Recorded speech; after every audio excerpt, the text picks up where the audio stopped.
Alright, so guys, in this video we're going to look at a method of finding the shortest path. So this is called Dijkstra's algorithm.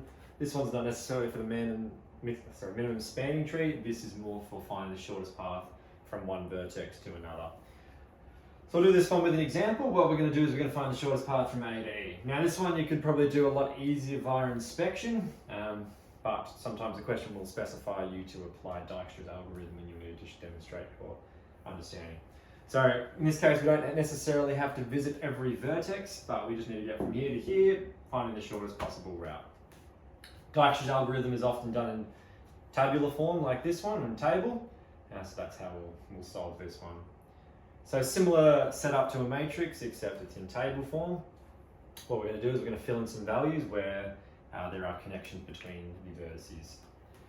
In this case, where there aren't connections, we don't have to fill it in with a 0 like we would with a matrix. We can just leave it blank. First thing we're going to do is I'm going to put in a diagonal of x's here. Reason for that is there are no loops in this network, so no vertex connects back to itself. Alright, the way this works is we're going to go down by columns, and every vertex that A connects to, we're going to write the value of that edge. So A, I'm just going to write it like this, just so we know. Alright, so from A we can get to B via a value of 16. So we're going to write 16 in there. We can also get from A to C along an edge with a value of 8.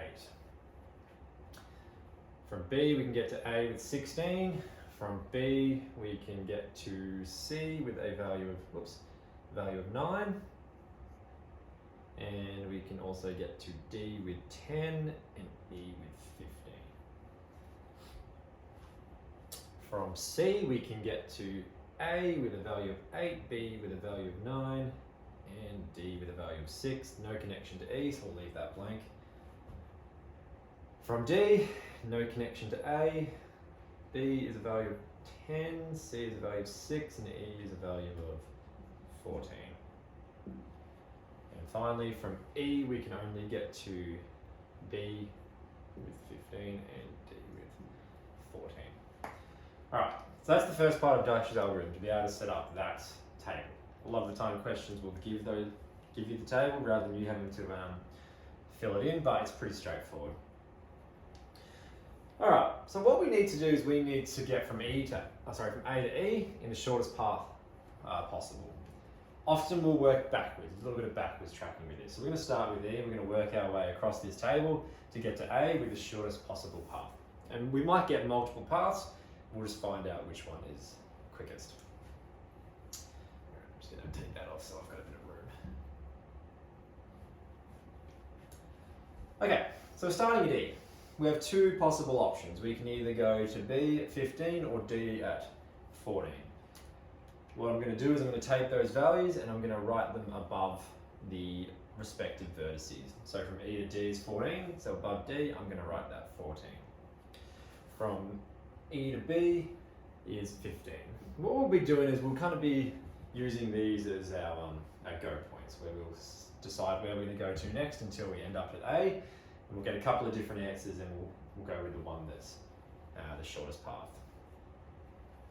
Alright, so from here, we've already travelled 14. Could be minutes, kilometres, whatever, depending on the context of the question. Now I could go to B for a value of 10. I could go to C for a value of 6. I'm not going to go to E because I've just come from E, so that doesn't make any sense. So what I'm going to do is I'm going to say, alright, I'm going to go to B. That's a value of 20. Alright, I've just rewritten that so it's on the same line so I know which one I'm dealing with. And then finally from B, I can get to A for a value of 20 plus 16, which is 36. That's a little bit big. Where am I at? Oh, hang on. Where am I up to? Sorry, that 20 should have been written above there because I went to C, not to B, so ignore that last part. We've just gone from D to C, meaning we're at 20. Now, after that, we can go to A. That's our ultimate goal. That's where we want to get for a value of 8. So that grand total would be 28. Now, if I was following the other path, I would have gone from here, 15 to get to B, and then to get to A would have been 16, so that total would be 31. So that's one route that I've taken, and that's the second route. And looking at the graph here, you can kind of visually see how we've taken that route. So this one was A, C, D, and then finishing at E, which represents these values here, 8, 6, and 14, to give a total of 28. And here we just went A, B, E, which is the top here. So gone 16 and 15 to make a total of 31. So out of those ones, that 28 is our shortest possible path. Therefore, that's our answer when it comes to calculating the shortest path using Dijkstra's algorithm.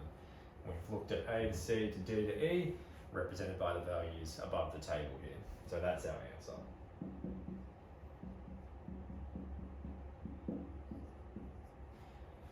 So the whole point there is to find the shortest path possible.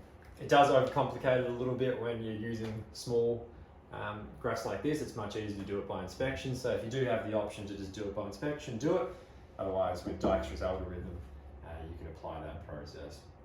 Do practice a couple of these because they are a little bit confusing at first.